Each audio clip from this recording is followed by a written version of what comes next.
भारतीय रिकॉर्ड कर शुरू कर दीजिए। भारतीय योग परंपरा के दो पक्ष हैं। भारतीय योग परंपरा के दो पक्ष हैं।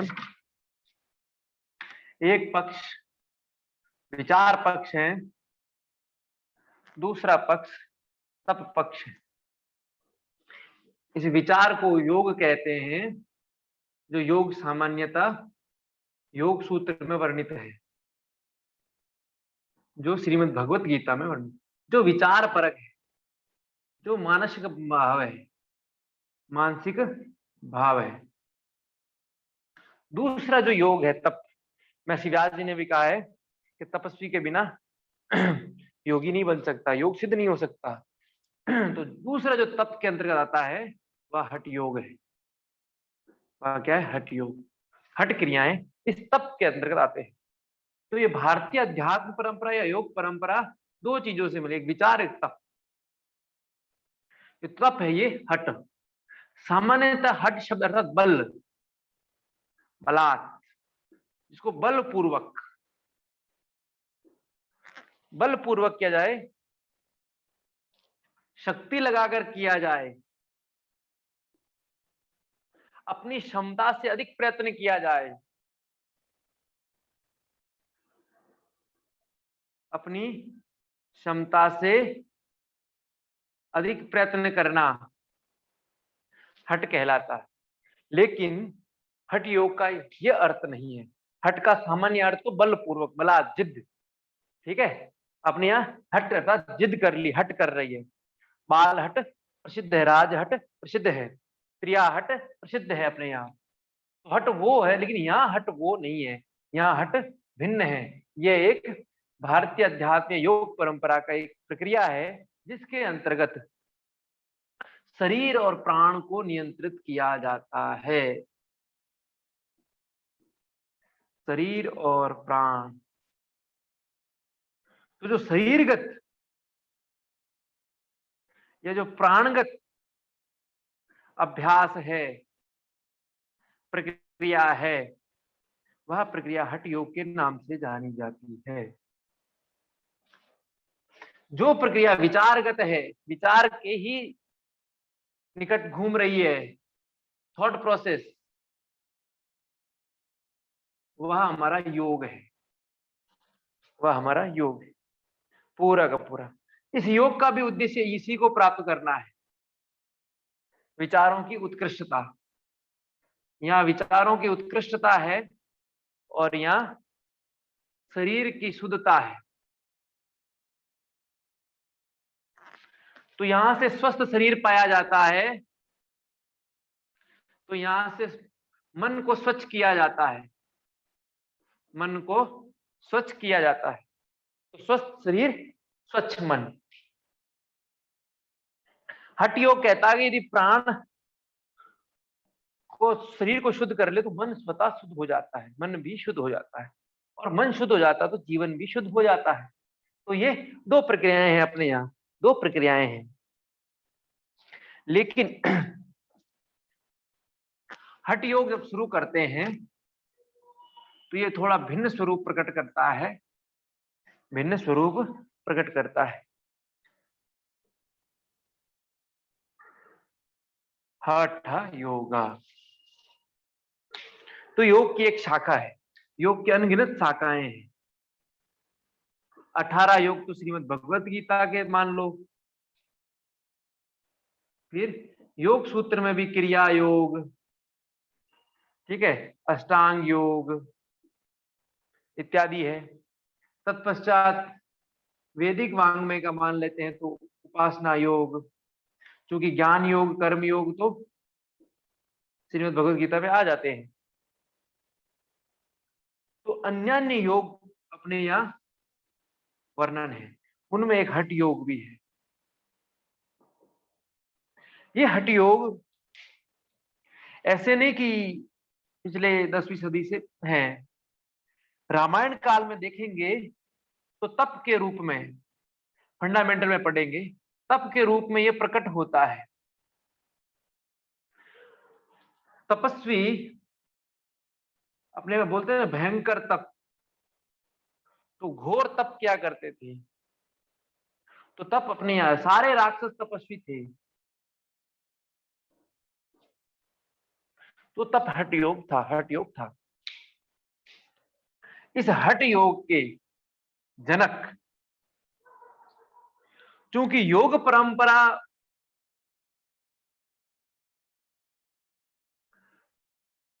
अत्यंत प्राचीन है, कितनी जितने वेद हैं, क्योंकि समाधि की अवस्था में ही ऋषियों ने वेद मंत्रों का साक्षात्कार किया। तो मूल योग हिरण्यगर्भ, चूंकि हम पढ़ चुके हैं, जो महर्षि पतंजलि वाला था, तो हिरण्यगर्भ ब्रह्म का, ईश्वर का वह स्वरूप है जो कार्य ब्रह्म कहलाता है, जो संपूर्ण जगत को उत्पन्न करता है। तो संपूर्ण जिसे सृष्टि उत्पन्न हुई उससे भी ये योग परंपरा, इसीलिए भगवान गीता में हम पढ़ चुके थे 4थे अध्याय का पहला श्लोक, ये योग का ज्ञान मैंने विवस्वान को दिया था, सूर्य को दिया था। कार्य ब्रह्म जिसने सृष्टि उत्पत्ति की, उस समय वो ज्ञान अर्जुन को दे रहे थे, वही कार्य ब्रह्म ने अर्जुन को कहा ये ज्ञान मैंने उसको दिया, सूर्य को, सूर्य ने अपने पुत्र मनु को दिया। वो एक परंपरा, मूल परंपरा योग की है। दूसरी अनगिनत परंपराएं हुई है, लेकिन एक इस नई परंपरा जो शरीर को केंद्रित थी, जो शरीर को केंद्रित थी, वह परंपरा हठ योग थी। इस हठ योग के प्रवक्ता, आदि प्रवक्ता, इसके जनक भगवान आदिनाथ शिव,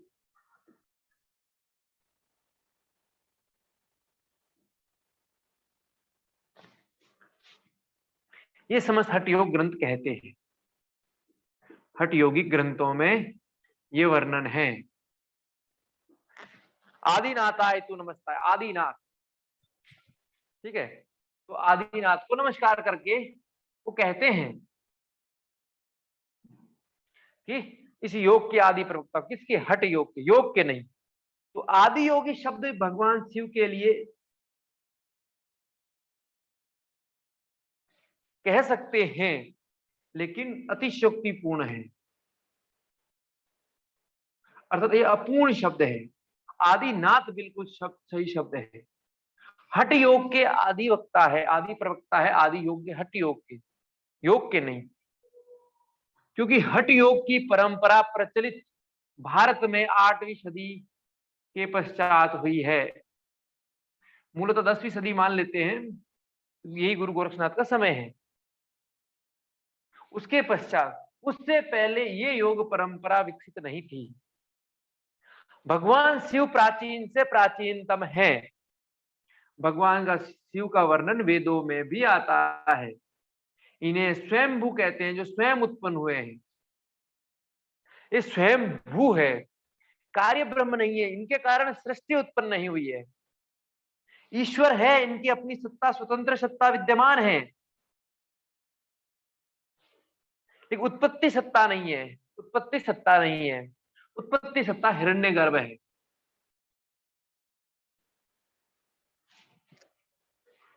इसलिए आदि योगी तो ब्रह्म, जिन्हें ब्रह्म को हम कह नहीं सकते, हिरण्यगर्भ ब्रह्म का ही अंश है। भगवान विष्णु कोई ब्रह्म, दोनों का विस्तार है। तो योग, गीता में योगेश्वर श्री कृष्ण, तो जो योग के ईश्वर, योग के ईश्वर के रूप में गीता में जो भगवान को कहा गया है, तो योग के ईश्वर योगेश्वर आदि योगी के रूप में, तो ये कार्य ब्रह्म स्वयं ब्रह्म ही है, स्वयं ब्रह्म ही है। तो इस हठ योग के आदि प्रवक्ता कौन है? भगवान आदिनाथ शिव।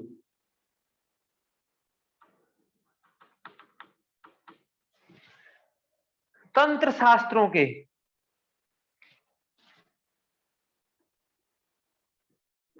शास्त्रों के जनक भी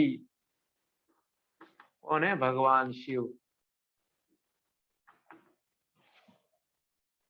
तो ज्ञान के गुरु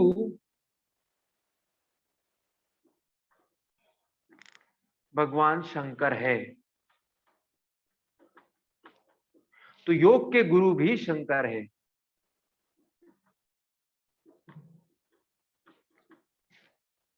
ठीक है।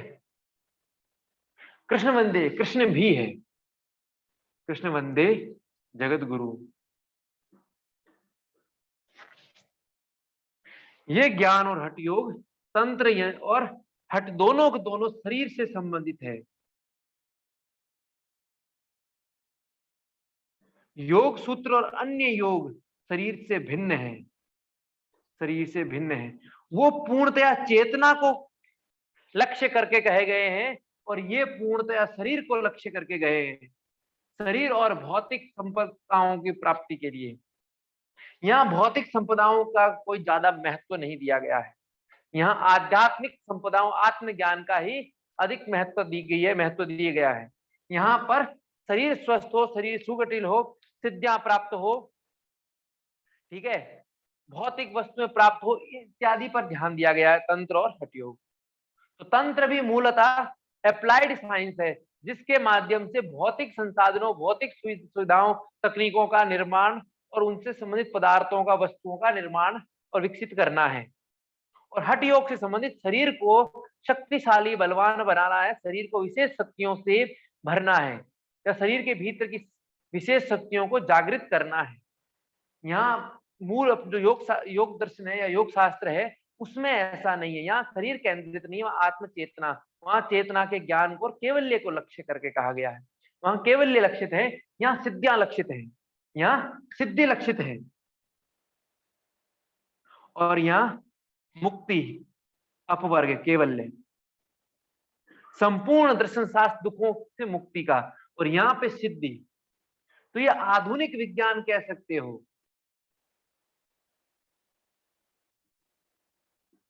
जो पदार्थगत अधिक है,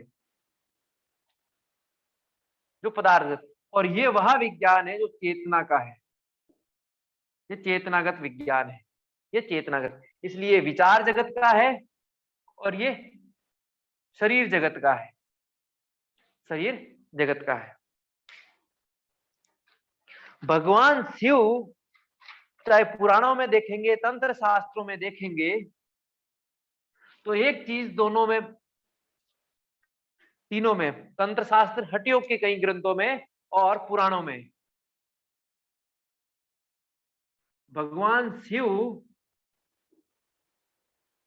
और माता पार्वती के मध्य हमेशा एक संवाद मिलता है, एक ज्ञान चर्चा मिलती है। उस संवाद के माध्यम से ही ये ज्ञान फैला। तंत्र शास्त्रों में भी माता पार्वती प्रश्न पूछती है, भगवान शिव उत्तर देते हैं, पुराणों में भी यही आता है, और हठ योग ग्रंथों में भी हम ये देखते हैं कि माता प्रश्न पूछती है, भगवान उत्तर देते हैं। तो इसलिए इन्हें गुरु कहा गया है, प्रश्नों का समाधान करने के कारण।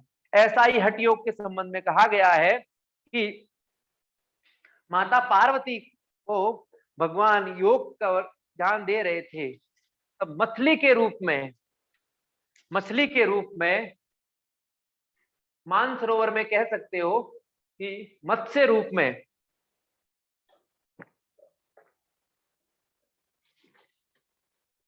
एक प्राण चेतना ने इस ज्ञान को सुना, इस ज्ञान को सुना, वो प्रवृत्त हुए, आगे बढ़े, चेतना विकसित हुई, और वो मत्स्येंद्र नाथ से कहलाई, मत्स्येंद्र नाथ। भगवान आदिनाथ के बाद प्रथम नाथ, जो नाथ परंपरा के जनक कहलाए। मूल जनक तो भगवान शिव ही है। इस परंपरा को शुरू करने वाले, आरंभ करने वाले, प्रारंभ करने वाले कौन है? मत्स्येंद्र नाथ। मत्स्य, मछली को कहते हैं, इसलिए कई जगह इनका नाम मीननाथ भी आया है। मीन भी मछली को कहते हैं, मीन भी मछली को कहते हैं। तो ये मत्स्येंद्र नाथ। तो भगवान शिव और माता पार्वती के मध्य संवाद होता रहता है कैलाश पर्वत पर। ऐसा भी कहते हैं, क्योंकि कैलाश पर्वत और मानसरोवर में अनेक सिद्धों का निवास है, तो अनेक सिद्ध मुनि उस ज्ञान चर्चा को सुनते रहते हैं, और ये ज्ञान चर्चा निरंतर चलती रहती है, निरंतर चलती रहती है। तो ये हठ योग की ज्ञान परंपरा चल रही थी, तो भगवान शिव और मां पार्वती के मध्य और उसको मत्स्येंद्रनाथ जी ने सुना। मत्स्येंद्रनाथ जी ने सुना और वह ज्ञान मत्स्येंद्रनाथ जी ने प्राप्त किया।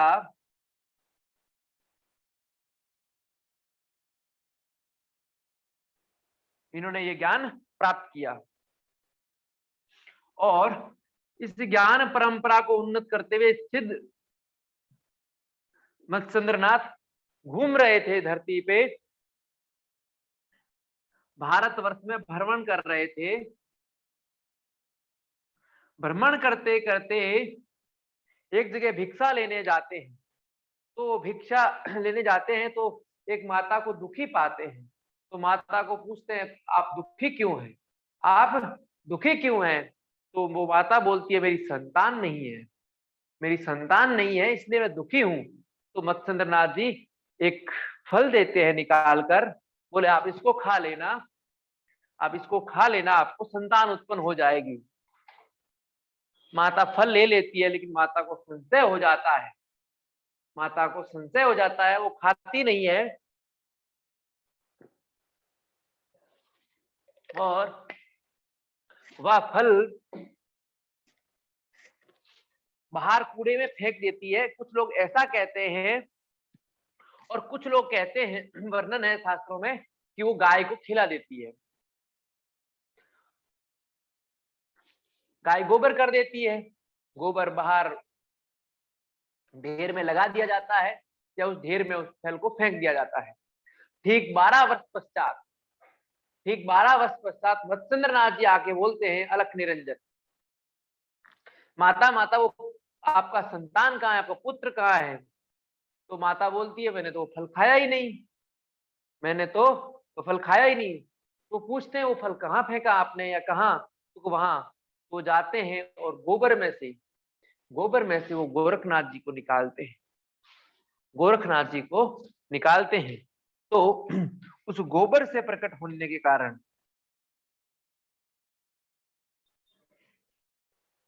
ठीक है वो गोरक्षनाथ कहलाए। क्या कहलाए? गोरक्षनाथ। इस नाथ परंपरा को या इस हठयोग परंपरा को विकसित और प्रसारित करने का सारा श्रेय इन गुरु गोरक्षनाथ जी को है।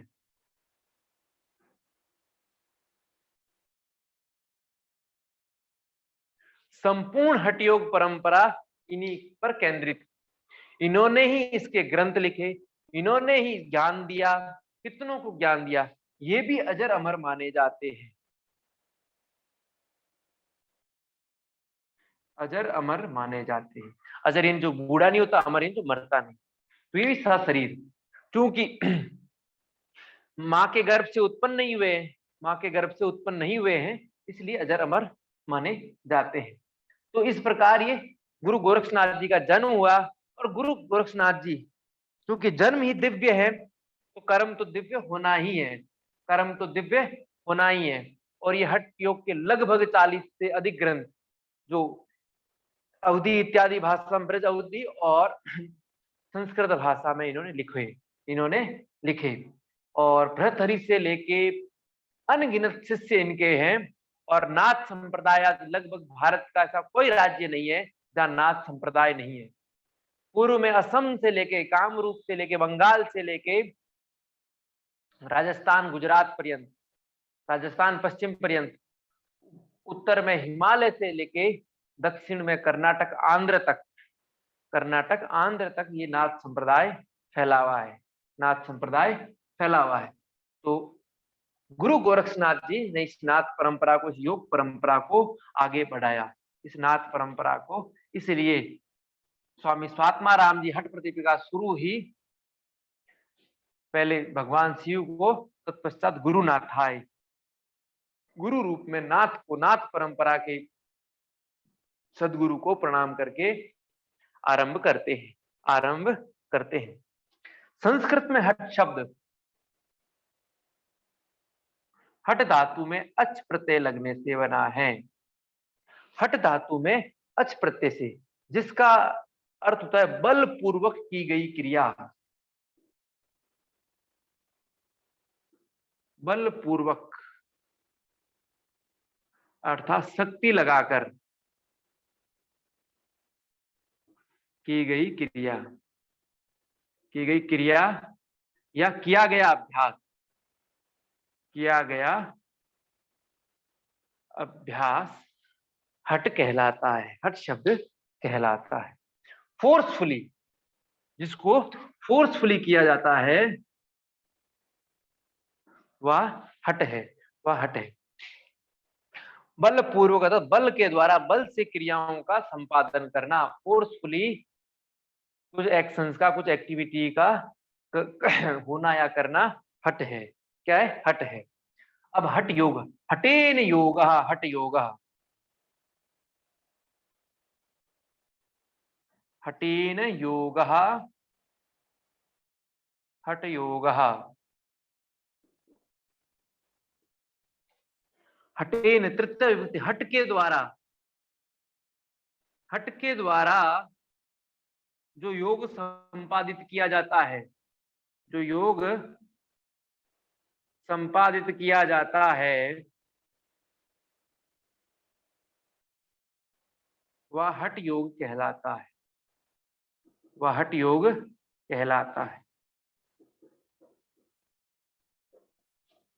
हठेन योग, हठ योग, हठ के द्वारा जो योग संपादित किया जाता है वह हठ योग कहलाता है, वह हठ योग कहलाता है। हठेन योग, हठ योग अर्थात जो फोर्सफुली योग किया जाता है, जो बलपूर्वक, जो शक्ति लगाकर योग किया जाता है वह योग हठ योग कहलाता है, वह योग हठ योग कहलाता है। और हठ योगिक ग्रंथों में हठ योग को इस प्रकार परिभाषित किया गया है, ह प्लस ठ बराबर हठ। हंकार, ठंकार, हम ठम, हकार और ठकार, कार और ठकार, हम और ठम शब्दों से यह हट मिला है, हम प्लस ठम, हट। हम और ठम बराबर हट। तो इसको व्याख्यात करते हुए हठ योग के ग्रंथ बोलते हैं ये हम पिंगला नाड़ी है। पिंगला नाड़ी सूर्य नाड़ी को बोलते हैं, दाएं स्वर को बोलते हैं। और ठ ईड़ा नाड़ी है, ईड़ा नाड़ी को चंद्र नाड़ी कहते हैं। और ये बाएं स्वर को बोलते हैं, बाएं स्वर को। तो ह ठ पहले दक्षिण अर्थात दाया, फिर बाया, ह ठ पिंगला और ईड़ा। तो ये सूर्य और चंद्र हो गए, सूर्य और चंद्र, सूर्य स्वर और चंद्र स्वर, सूर्य स्वर और चंद्र स्वर। सूर्य उष्ण होता है इसलिए इसको ग्रीष्म कहा गया है, उष्ण कहा गया है, इसको शीत कहा गया है क्योंकि ठंडा होता है, चंद्रमा शीतलता प्रदान करता है। फिर इसको पित्त कहा गया है, इसको कफ कहा गया है। ये पित्तवर्धक होता है, ये पित्त है, ये कफ है, ये कफ है, ये कफ है। इस हा को शिव कहा गया है, ठा को शक्ति कहा गया है, इसको शक्ति कहा गया है। इसको हा को ब्रह्म भी कहा गया है, इसको जीव कहा गया है। ये ब्रह्म और ये जीव। दक्षिण चूंकि दाया बाया ही है तो ये दक्षिण है, ये वाम है।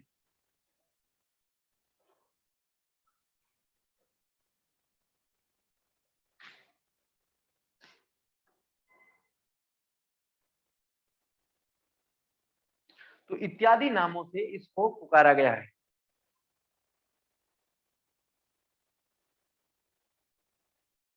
तो पिंगला ईड़ा मूल ये, ठीक है, यही मूल है, पिंगला सूर्य स्वर और चंद्र स्वर इस प्रकार है। संस्कृत में हठ शब्द विग्रह हठ में कई नाम दिए गए हैं, ठीक है। हम और हम, सूर्य स्वर और चंद्र स्वर का मिलन, सूर्य स्वर और चंद्र स्वर का मिलन मूलतः हठ योग है, मूलतः हठ योग है, जिसको शिव शक्ति, ब्रह्म जीव, पिंगला ईड़ा नाड़ी इत्यादि का संयोग कहते हैं, इत्यादि का संयोग। तो ये जो संयोग है यही क्या है? हठ योग है। इनका संयोग होना, इनका एक होना, इनका एक होना दक्षिण वाम स्वर का एक होना, इनका संयोग होना क्या है? हठ योग है, हठ योग है।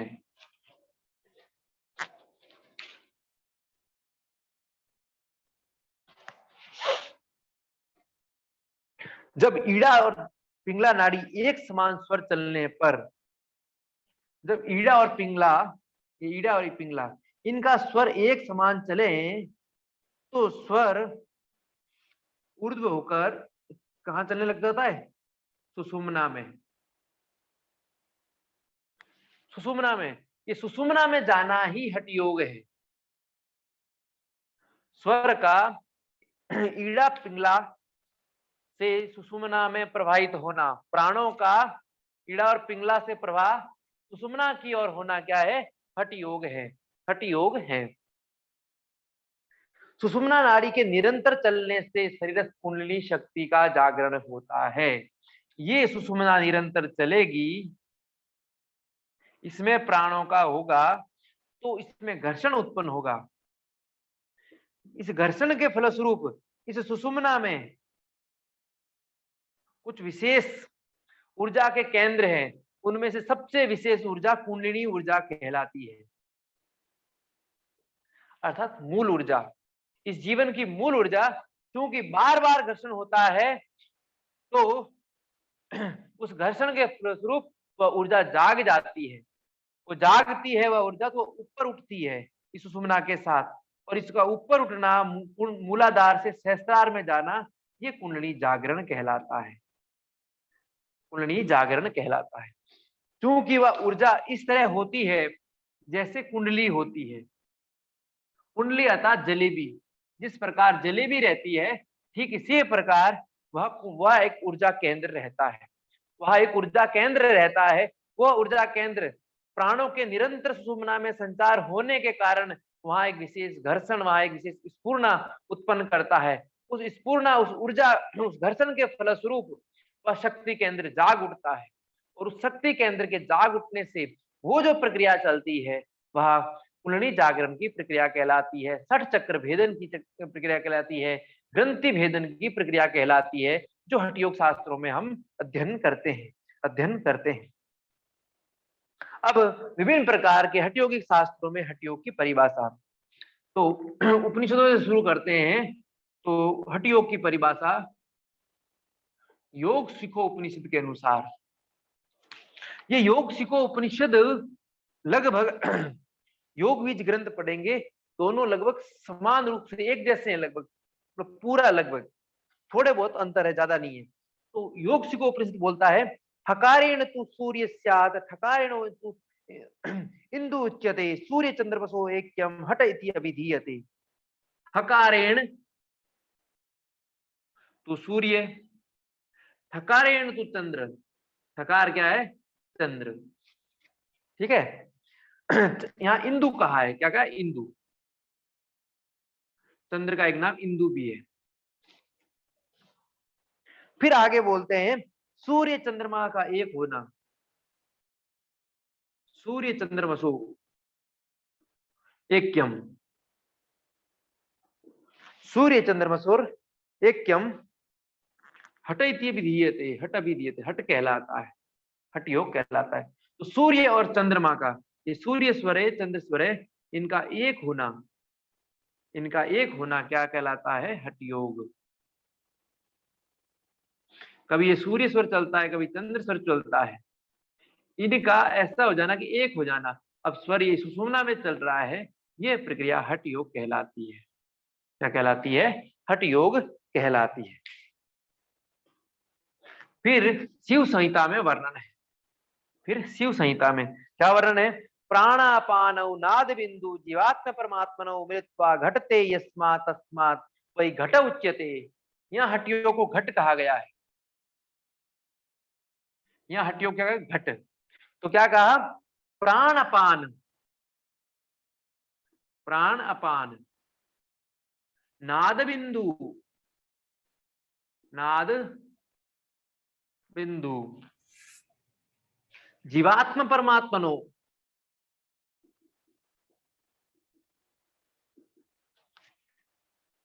मिलित्वा घटते यस्मात् तस्मात् वही घट उच्यते। शिव संहिता 30वें अध्याय का 66वां श्लोक है, जिसमें प्राण तथा अपान, नाद तथा बिंदु, जीवात्मा तथा परमात्मा का मिलकर एक हो जाना हो जाता है, वह घट कहलाता है, वह हट कहलाता है। इन तीनों का जो जो एकपना है वह हट है। यहाँ घट कहा है, क्या कहा? घट। तो प्राण और अपान का एक होना, नाद और बिंदु का, नाद और बिंदु का, और जीवात्मा और परमात्मा। तो जो बिंदु है ये मूलतः ये मूलाधार की जो मूल शक्ति, कुंडली शक्ति है वही है, और नाद वही सहस्रार, और जीवात्मा और परमात्मा, जीव और ईश्वर, इन सब की एकता हठ योग कहलाती है, हठ योग कहलाती है। तत्पश्चात हठ रत्नावली में भी इस हठ योग की परिभाषा है, हठ रत्नावली में भी इस हठ योग की परिभाषा है। हकारेणो उच्यते सूर्य ठकार चंद्र संज्ञ का, चंद्र सूर्य समीभूते हटश्च परमार्थतः। हकार सूर्य कहलाता है, ठकार चंद्र कहलाता है। जब सूर्य और चंद्रमा नाड़ी का एकीकरण मिलन हो जाता है तब वह हठ योग कहलाता है, तब वह, और जो मुक्ति प्रदान करता है, हठ योग क्या करता है? तो हठ रत्नावली में हठ योग को मुक्ति प्रदान करने वाला कहा है। श्रीमद् भगवत गीता में भी एक थोड़ी सी परिभाषा, हालांकि वो है तो प्राणायाम का वर्णन, किंतु लगभग हठ योग के लिए समीप ठीक बैठती है। तो क्या कहते हैं भगवान श्री कृष्ण गीता में 4थे अध्याय के 29वें श्लोक में, अपाने जुहोति प्राणम प्राणोपानम तथा परे प्राणपान गति रुद्ध्वा प्राणायाम प्राणे। तो अन्य साधक, विभिन्न प्रकार के साधनों का वर्णन था, तो अन्य साधक ये प्राणायाम यज्ञ की बात कर रहे हैं। अपान वायु में प्राण वायु तो प्राण वायु का अपान वायु में हवन करते हैं। इस प्रकार चूंकि प्राण और अपान का मिलन तो चूंकि हठ योग में है, इसलिए हठ योग के निकट आती है, हठ योग के। तो ये हठ योग मूलतः स्थूल परक है, स्थूल परक अर्थात स्थूल शरीर से संबंधित है। ये शरीर को शुद्ध बनाता है, स्वच्छ और शुद्ध बनाता है, और शरीर को शक्तिशाली भी बनाता है, सिद्ध भी बनाता है। तो ये पूरा का पूरा शरीर केंद्रित है, पूरा का पूरा शरीर केंद्रित है, शरीर के साथ साथ प्राण केंद्रित। तो ये अन्नमय कोश और प्राणमय कोश तक ही संबंधित है, यहीं तक संबंध है, इससे आगे इसकी गति नहीं है। हाँ, इसका उद्देश्य राजयोग की प्राप्ति है, उद्देश्य आनंदमय कोश तक पहुंचना है। तो पूरा का पूरा शरीर परक है, पूरा का पूरा शरीर परक है, पूरा का पूरा क्या है? शरीर परक। अब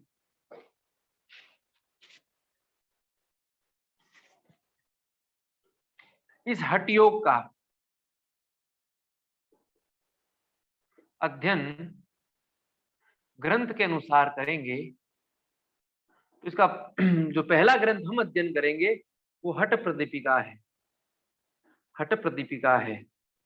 इसके अन्य ग्रंथ भी है, 8 ग्रंथ हमारे पाठ्यक्रम में है, इसके 8 ग्रंथ। हठ प्रदीपिका, घेरण संहिता 2 बहुत ही महत्वपूर्ण है। तत्पश्चात हठ रत्नावली, सिद्ध सिद्धांतपत्ति, शिव संहिता, योग बीज, गोरक्ष संहिता, वशिष्ठ संहिता इत्यादि कुल 8 ग्रंथ है। कुल कितने? 8 ग्रंथ है, तो जिसका हम अध्ययन करेंगे। तो कक्षा एक बार बंद कर दीजिए, पुनः स्टार्ट कर दीजिए, हठ प्रदीपिका आरंभ करते हैं। तो एक बार रिकॉर्डिंग बंद करके कक्षा पुनः शुरू कर दीजिए।